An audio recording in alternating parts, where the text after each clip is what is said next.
Good morning, citizens of America. This is the U.S. Citizen Journal, Daily Brief for May 1, 2025 AD. I'm here to bring you the latest news from around the world. Let's dive into today's top stories. 1Q GDP falls, strong tech earnings. Trump orders fast interim Air Force One. U.S. pivots to universal vaccines. U.S. gets Ukraine mineral access. 1.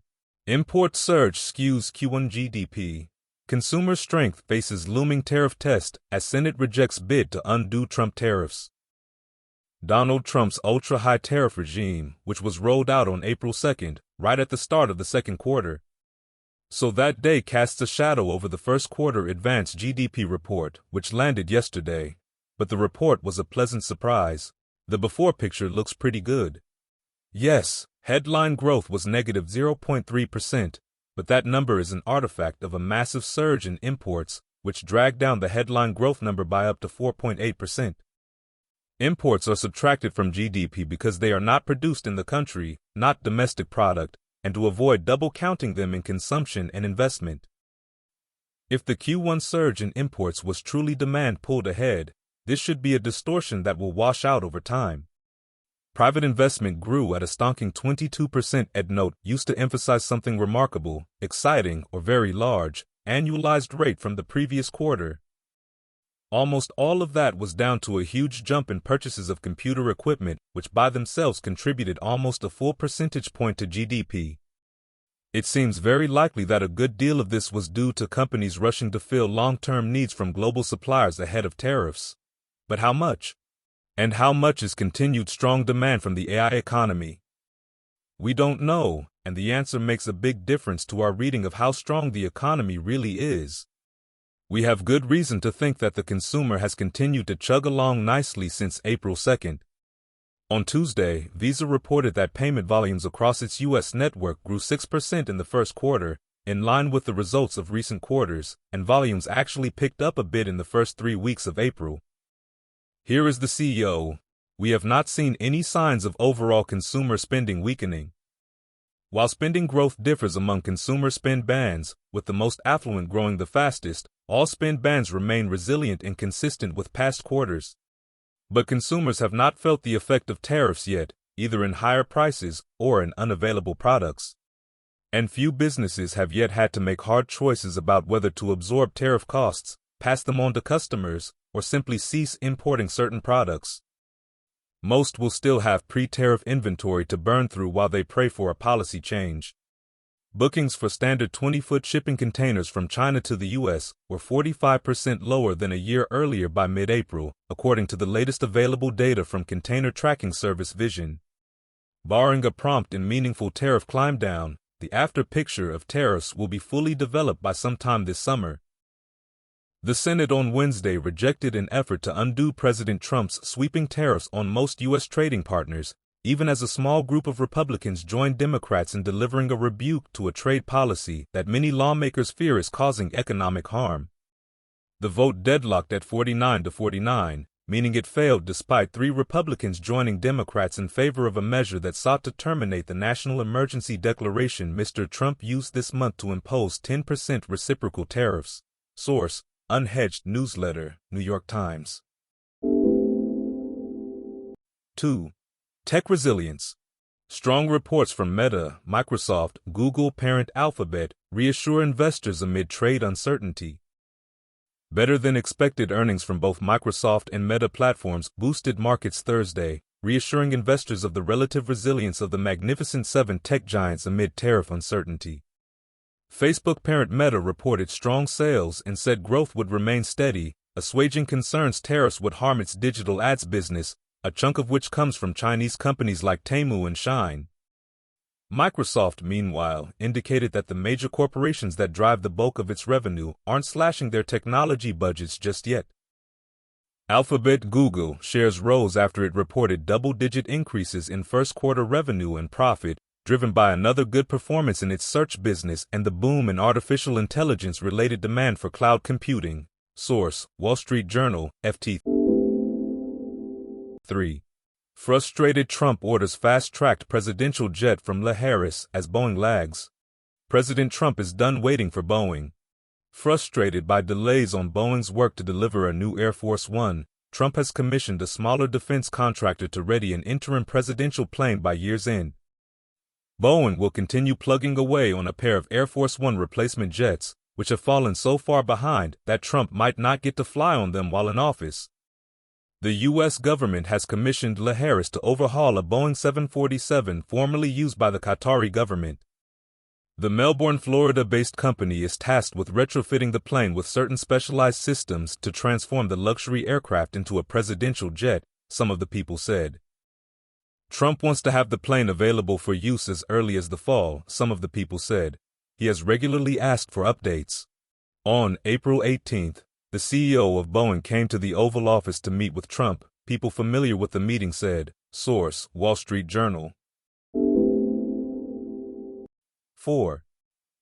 Generation Gold Standard. U.S. bets $500 million on universal vaccines, pivoting from COVID focus. In a shift away from next-generation COVID-19 vaccines, the Trump administration is investing $500 million in a vaccine project championed by two scientists who were recently tapped to serve in senior roles within the National Institutes of Health, according to emails reviewed by the Wall Street Journal.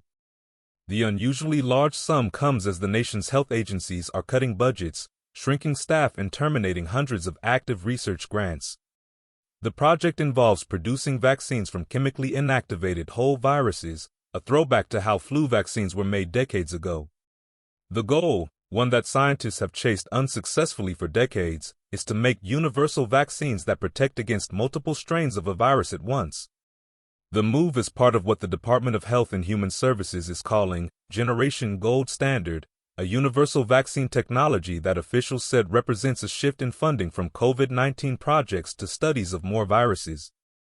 The Generation Gold Standard project includes research on a universal flu vaccine co-developed by Dr. Matthew Memoli, who was handpicked by the Trump administration this year as acting director of NIH and now serves as its principal deputy director.